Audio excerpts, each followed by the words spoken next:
Kamakhyanagar college रे दुई छात्रों मध्य घमाघोट लड़े एक छात्र गुरुतर।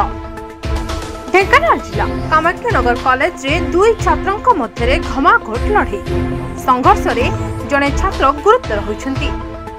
गुरुतर छात्र जनक कामाख्यानगर कॉलेज युक्त 2 द्वितीय वर्षर छात्र होइथिबा सूचना मिछि। तांको गुरुतर अवस्था रे प्रथमे कामाख्यानगर मेडिकल और परे कटक बड़ मेडिकल को स्थानांतरित करा जायछि। सेपटे खबर पाई कामाख्यानगर पुलिस कॉलेज रे पहुंची आक्रमण करिथिबा छात्र को अटक रखी तदंत आरंभ करछि। तेबे सामान्य बचसा को नै उभयଙ୍କ मध्य गंडगोल होइथिबा जଣା पड़छि। उभयଙ୍କୁ जने छात्र एक काठ फाड़िया अन्य जने छात्र को आक्रमण करथिले, जहा फल छात्र मुंडरे गभीर आघात लगवा सहित से गुरुतर होइथिले।